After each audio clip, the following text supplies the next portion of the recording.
বর্তমান বিশ্বের অন্যতম একটি আলোচ্য বিষয় হচ্ছে আর্টিফিশিয়াল ইন্টেলিজেন্সি অর্থাৎ কৃত্রিম বুদ্ধিমত্তা। দিনে দিনে সময়ের সাথে সাথে আমাদের বাংলাদেশেও কৃত্রিম বুদ্ধিমত্তার জনপ্রিয়তা বেড়েই চলেছে। অনেকেই আবার আর্টিফিশিয়াল ইন্টেলিজেন্সিকে মানব মস্তিষ্কের সাথে তুলনা করে বসে আছে। কেউ আবার মন্তব্য করছেন যে কোনো এক সময় পৃথিবীকে শাসন করবে কৃত্রিম বুদ্ধিমত্তা সম্পন্ন রোবট। তবে রোবট পৃথিবীকে শাসন করবে কিনা জানি না, কিন্তু কৃত্রিম বুদ্ধিমত্তা বা আর্টিফিশিয়াল ইন্টেলিজেন্সি যে প্রযুক্তিকে বহুদূর এগিয়ে নিয়ে যাবে সেইটাতে কোনো সন্দেহ নেই। তো বর্তমান বিশ্বের সেরা 10টি কৃত্রিম বুদ্ধিমান রোবটকে নিয়ে সাজানো হয়েছে আমাদের আজকের এই ভিডিওটা। তো আর কথা না বাড়িয়ে ছোট্ট করে একটা ইন্ট্রো দিয়ে শুরু করা যাক আজকের ভিডিও। তো যাই হোক, আজকের লিস্টে 10 নম্বর রয়েছে অ্যাঙ্কি ভিক্টর। মনে করেন আপনার হাতের মোবাইলটার ওজন কত? সর্বোচ্চ 5 থেকে 8 আউন্স, আর এই রোবটটার ওজন মাত্র 6 আউন্স। আর আপনারা হয়তো কখনো না কখনো প্রবাদ শুনেছেন ছোট মরিচের জাল বেশি। হ্যাঁ, এই কথাটার প্রমাণ সম্পূর্ণরূপে দিয়েছে এই অ্যাঙ্কি ভিক্টর নামের রোবটটি। রোবটটি তৈরি করেছে মার্কিন রোবট নির্মাতা প্রতিষ্ঠান অ্যাঙ্কি। আর এই রোবটটা এমন ভাবে ডিজাইন করা হয়েছে যে এটি আপনার কথা অবাধে বুঝতে পারবে এবং আপনার প্রশ্নের উত্তর দিতে পারবে। শুধুমাত্র এতটুকুই নয়, অ্যাঙ্কি ভিক্টরে রয়েছে স্বাধীনভাবে চিন্তা ভাবনা করার মতো অসাধারণ ক্ষমতা। বর্তমানে রোবটটি বাণিজ্যিকভাবে চালু করা হয়েছে এবং এক একটি রোবটের দাম ধরা হয়েছে প্রায় $162 উপরে। এরপর 9 নম্বর রয়েছে করোনা জিনিয়াস। বিশ্ববাসীকে মারাত্মক করোনা সোয়াসে ভাইরাস থেকে রক্ষা করতে ব্যাপক ব্যবহার করা হয়েছে এই রোবটটিকে। এই রোবটটির মূল কাজ ছিল জীবাণুনাশক স্প্রে ছিটানো থেকে শুরু করে মাস্ক বিতরণ, সতর্কবাণী শোনানো এবং সামাজিক দূরত্ব বজায় রাখার নিয়ম শেখানো। রোবটটি তৈরি করেছে মিশরীয় একদল বিজ্ঞানীরা এবং কোভিড-19 এর সময় এই রোবটটির মাধ্যমে রোগীর নমুনা সংগ্রহ থেকে পরীক্ষা পর্যন্ত শুরু করে সব ধরনের সেবা দেওয়া হতো। এরপর 8 নম্বর রয়েছে নিস্টান, যেটাকে আমরা বাংলায় বলতে পারি বৃদ্ধাশ্রমের রোবট। আর কথায় আছে, বিজ্ঞান আমাদের দিয়েছে বেগ কিন্তু কেড়ে নিয়েছে আবেগ। প্রবাদটি হয়তো এই রোবটটির মাধ্যমে সম্পূর্ণভাবে ফুটে উঠবে। আর্টিফিশিয়াল ইন্টেলিজেন্সির প্রসারের ফলে মানুষের মধ্যকার যে ভালোবাসা আর সম্প্রীতি অনেকটাই কমে গেছে বলে অনেকেই মনে করে। তবে একটা জিনিস চিন্তা করেন, বৃদ্ধ বয়সে সন্তান আর নাতিপুতি থেকে আলাদা হলে নিঃসঙ্গ জীবনটা যেন কেমন কেমন হয়ে যাবে না? তবে তুলনামূলক আমাদের দেশে বৃদ্ধাশ্রম কমই আছে, বিশ্বের অন্যান্য দেশে অনেক বেশি আছে, আবার কিছু দেশে বৃদ্ধাশ্রম মোটে কালেই নাই। আর আমি দোয়া করি আমাদের কারো পিতামাতার যেন বৃদ্ধাশ্রমে নাও থাকা লাগে। যাই হোক, বৃদ্ধ বয়সে যদি আপনার নিঃসঙ্গ জীবনের সঙ্গী একটি রোবট হয় তবে ব্যাপারটা কেমন হবে? হ্যাঁ, এইসব রোবট বৃদ্ধ মানুষদের এন্টারটেইনমেন্ট করার জন্য নানা ধরনের কাজ করে থাকে। আর রোবটগুলো আবিষ্কার করেছে জাপানি একটি কোম্পানি এবং জাপানের বিভিন্ন বৃদ্ধাশ্রমে এই রোবটগুলো অ্যাভেলেবেল দেখা যায়। এনিওয়েজ, এরপর 7 নম্বর রয়েছে বিউটি কুইন রোবট সুপিয়া। হ্যাঁ, এই রোবটটিকে আশা করি আপনারা অনেকেই চিনেন, কারণ কৃত্রিম বুদ্ধিমত্তা সম্পন্ন এই নারী রোবটটি ঘুরে গিয়েছিল বাংলাদেশ থেকেও। আমাদের প্রাইম মিনিস্টারের সাথে সুপিয়ার কনভারসেশন হয়েছে, অনেকেই হয়তো জানেন। আর সুপিয়াকে বলা হয় পৃথিবীর সবচেয়ে বুদ্ধিমান রোবট। আর রোবটটি তৈরি করেছিল হংকং এর একদল বিজ্ঞানীরা এবং রোবটটি এমন ভাবে ডিজাইন করা হয়েছে যে এটি সহজে আমাদের সমাজের সাথে খাপ খাইয়ে নিতে পারে এবং মানুষের কাছ থেকে রোবটটি নতুন কিছু শিখতে পারে। রোবটটি প্রথমবার 2019 সালের এপ্রিল মাসে সক্রিয় করা হয়েছে। আর মজার ব্যাপারটি হচ্ছে সুপিয়ার মাত্র একটি দুইটি নয়, ভিন্ন ভিন্ন প্রায় 52টি ভাষায় কথা বলতে পারে।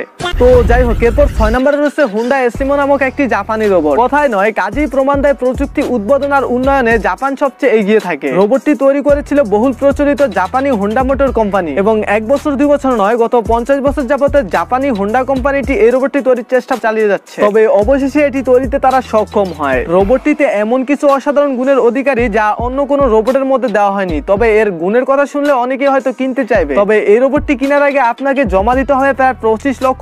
তাও আপনি পাবেন বলে আমার মনে হয় না, কারণ এই রোবটটি বাণিজ্যিকভাবে চালু করা হয়নি। তো এরপর 5 নম্বর রয়েছে চাইনিজ রোবট জিয়াজিয়া। বর্তমান বিশ্বের সবচেয়ে প্রযুক্তি খাতে উন্নয়নশীল দেশ হচ্ছে চায়না, আর এরই ধারাবাহিকতায় চীনে প্রদর্শিত হয় একটি কৃত্রিম বুদ্ধিমত্তা সম্পন্ন রোবট যার নাম জিয়াজিয়া। জিয়াজিয়া রোবটটি তৈরি করেছে University of Science and Technology of China. আর এই রোবটটি দেখলে আপনারা হয়তো অনেকেই প্রেমে পড়ে যাবেন, কারণ সুপিয়া বাংলাদেশে আসার পর নাকি শত শত পোলাপান ক্রাশ খাইছে। আর শারীরিক সৌন্দর্যের দিক দিয়ে এটি সুপিয়ার চেয়ে 1000 গুণ বেশি। এরপরও এটাকে রোবট জেনেও আমি জানি কিছু বান্দা ক্রাশ খাইবে। তো যাই হোক, বাঙালি পোলাপান মানেই ক্রাশ। আর আপনি এই রোবটটাকে যেখানেই দেখবেন সেখানেই দেখবেন সেলফি তোলার ধুম উঠে যায়। বাণিজ্যিকভাবে রোবটটি এখনো চালু করা হয়নি, তবে কখনো যদি চালু করা হয় তাহলে এটির দাম ধরা হবে প্রায় $10 লক্ষ উপরে। আর ইমানদারি একটা সত্য কথা কইবেন যে এই রোবটটার উপর ক্রাশ খাইছেন কে?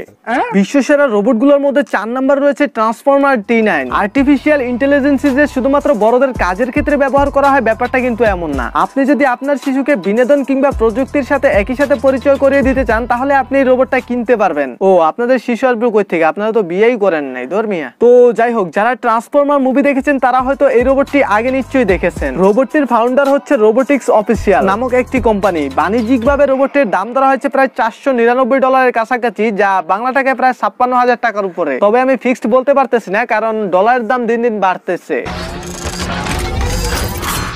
তো এরপর 3 নাম্বার রয়েছে স্পট মিনি। মূলত দেখতে এটি একটি কুকুরের মতো হলেও আপনি যদি এটিকে অবহেলা করেন তাহলে আপনি ভুল করছেন। জেনে রাখা ভালো, আমাদের দেশের বকাটের ছেড়ের চেয়ে বিদেশিদের কুত্তা অনেক বেশি কাজে। উদাহরণ দিতে পারবো এমন হাজারো, কিন্তু দিচ্ছি না, ভিডিও লং হয়ে যাবে। তো যাই হোক, রোবটটি মূলত ব্যবহার করা হয় কলকারখানা সহ অন্য সব নির্মাণ সংক্রান্ত কাজে। আর এই রোবটটির মুভমেন্ট বা চলাফেরা দেখলে আপনিও চমকে উঠবেন। দ্রুত গতির চলাচল সহ এই রোবটটি ইট পাথর, উঁচু নিচু সিঁড়ি সহ অন্য সব জায়গায় সমান তালে চলতে পারে। আর রোবটটি চাইলে আপনি কিন্তু কিনতে পারবেন না, কারণ আপনার যদি খুব বড় কোনো বিজনেস ইন্ডাস্ট্রি বা প্রতিষ্ঠান থাকে তবেই শুধুমাত্র আপনি এটি কিনতে পারবেন। তো যাই হোক, এরপর 2 নম্বর রয়েছে নার্স রোমিও। নামটা ভালো লাগছে ভাই, মেবি রোমিও নামে বাংলা একটা মুভি রয়েছে, আই ডোন্ট নো, কারণ আমি বাংলা মুভি দেখি না। তো যাই হোক, রোবটটি তৈরি করেছে আলদেব্রান নামক একটি প্রতিষ্ঠান। রোবটটি ফ্রান্সি ভাষা সহ ইউরোপীয় বিভিন্ন ভাষায় কথা বলতে পারে। রোবটটির উচ্চতা প্রায় 140 সেন্টিমিটারের কাছাকাছি। রোবটটি মোটামুটি মানুষের মতো সব রকম কাজই করতে পারে। রোবটটি মূলত তৈরি করা হয়েছে শারীরিক অক্ষম বা দুর্বল মানুষের সাহায্য সহযোগিতা করার লক্ষ্যে। বাণিজ্যিকভাবে রোবটটির দাম ধরা হয়েছে প্রায় 2.5 লক্ষ ইউরো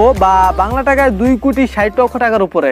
তো বস, ফাইনালি 1 নম্বর রয়েছে সোশ্যাল পিপার। নামটা একেবারে আজের একটা নাম, মানে নামের সাথে কাজের বিন্দু মাত্র মিল নাই। নাম পিপার মানে মরিচ, অর্থাৎ জাল হলেও আপনি জাস খুঁজে পাবেন না। রোবটটি দেখতে এতটাই কিউট যে আমার মন চাইতেছে কোলে নিয়ে নাচানাচি করি। যাই হোক, রোবটটি তৈরি করেছে জাপান এবং ফ্রান্স যৌথ প্রচেষ্টায়, তবে মূল নির্মাতা হচ্ছে জাপান, ফ্রান্স সহকারী হিসেবে কাজ করেছে। মোটামুটি এই রোবটটা একটি বাচ্চার সমান, উচ্চতা প্রায় 4 ফুট এবং ওজন প্রায় 28 কেজির মতো। আর T9 এবং পিপার দুইটি রোবট আপনি এন্টারটেইনমেন্টের জন্য নিতে পারবেন, সবচেয়ে ভালো হবে। পাশাপাশি পিপার হালকা করে কাজও করতে পারে, আর পিপার মনে হয় বিক্রি করা হয় না। আর এই রোবটটি যদি আপনি 3 বছরের জন্য নিতে চান তাহলে আপনাকে খরচ করতে হবে প্রায় 12 লক্ষ টাকা। আর বিশ্বাস করেন ভাই, পিপার রোবটটা আমার অনেক বেশি পছন্দ হয়েছে। যখন দেখলাম যে এই রোবটটা বিক্রি করা হয় না, ছোট্ট করে একটা ছেঁকা খাইলাম। আর এখানে কোন রোবটটা আপনার পছন্দ হয়েছে সেটা অবশ্যই চটাং করে কমেন্টে বলে ফেলবেন। আর আমি জানি আপনাদের চাইনিজ ওই রোবটটা পছন্দ হয়েছে, কারণ আপনারা তো সব সিঙ্গেল আর আমার অডিয়েন্স মানে সিঙ্গেল। তো যাই হোক, আজকের ভিডিও এই পর্যন্ত। So goodbye.